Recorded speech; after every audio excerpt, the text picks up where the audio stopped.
하나 되기 어려운 사람들과의 문제를 해결할 때에 많은 사람들이 선택하는 잘못된 방법이 하나 있습니다.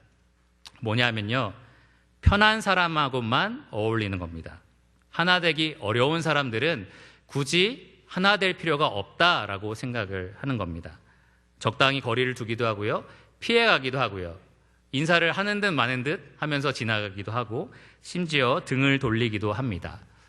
이거는 하나 되는 것이 선택이다라고 생각하기 때문입니다. 필수가 아니라 선택이다라고 생각하기 때문에 이렇게 대처를 하는 것입니다.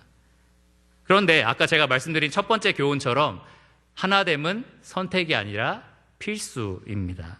예수님이 12 제자를 위해서 잡히시던 날 밤에 기도를 하셨는데요, 우리가 하나인 것처럼 저들도 뭐라고 하셨죠? 저들 중에 편한 사람들끼리 하나가 되게 하소서. 이렇게 절대 기도하지 않으셨습니다. 저들도 모두 하나가 되게 해달라라고 기도를 하셨습니다. 이 하나됨이 필수다라는 사실은 오늘 본문에서도 찾아볼 수 있는데요, 1절을 보시면 이렇게 바울이 기록을 합니다. 그러므로 주 안에서 갇힌 내가 너희를 권하노니 너희가 부르심을 받은 일에 합당하게 행하라. 에베소 4장 1절은 무엇으로 시작하죠? 그러므로라고 시작합니다.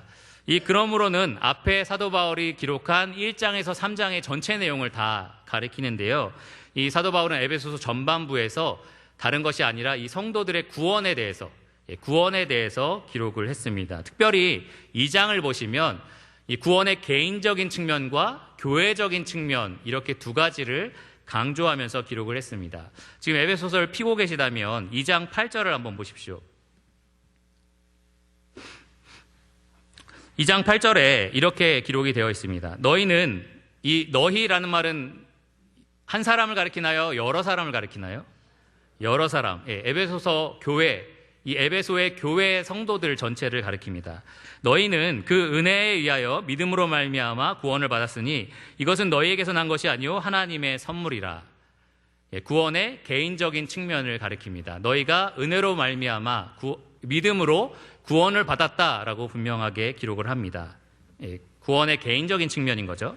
근데 조금 내려와서 2장 21절과 22절을 보시면 구원의 교회적인 측면, 공동체적인 측면이 강조가 됩니다. 21절을 보시면 그의 안에서 건물마다 서로 연결하여 주 안에서 성전이 되어가고 너희도, 여기 너희도 역시 여러 성도들, 에베소의 교회의 성도들을 가리킵니다. 너희도 성령 안에서 하나님이 거하실 처소가 되기 위하여 그리스도 예수 안에서 함께 지어져 가느니라. 구원의 공동체적인 특징이 강조되고 있습니다.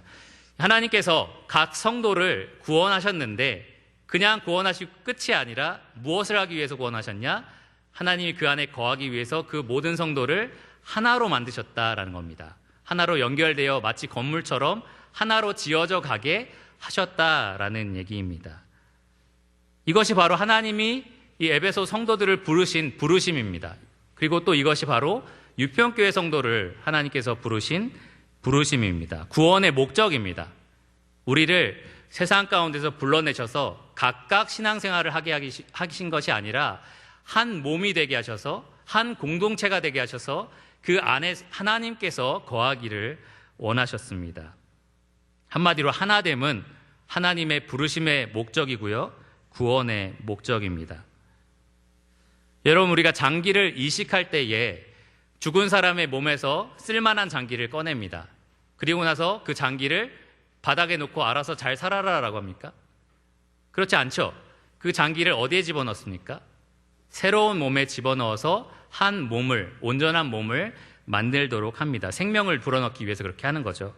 마찬가지로 하나님께서 이 죽은 세상에서 우리들을 불러내어서 살리신 이유는 그냥 각자 떨어져 나가서 혼자 신앙생활을 하라라는 것이 아니라 한 몸을 이루라라고 하신 것이라는 겁니다. 그래서 바로 이것 때문에 하나됨이 굉장히 중요합니다. 여러분, 하나됨은 단지 교회 안에 있는 성도와 성도 간의 인간관계의 문제가 아닙니다. 하나됨은 여러분들을 불러내신 하나님, 여러분을 구원하신 그 하나님의 뜻에 여러분이 어떻게 반응하는가에 대한 문제입니다.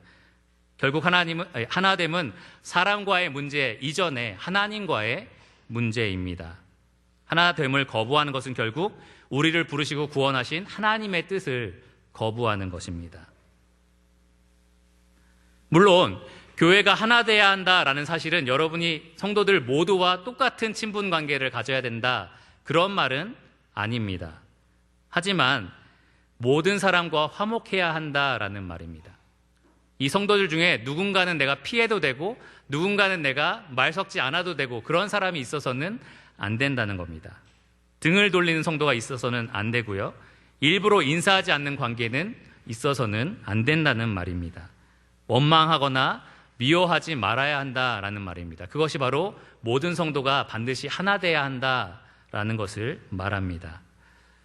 특별히 예수님은 너희가 예물을 가져다가 제단에 바치기 전에 어떤 형제에게 원망 들을 만한 일을 생각나거든, 원망 들을 만한 일이 있는 것이 생각나거든 먼저 가서 형제와 화목하라, 이렇게 말씀을 하셨습니다. 예배보다 먼저 성도와 화목하라 라고 말씀을 하신 거죠.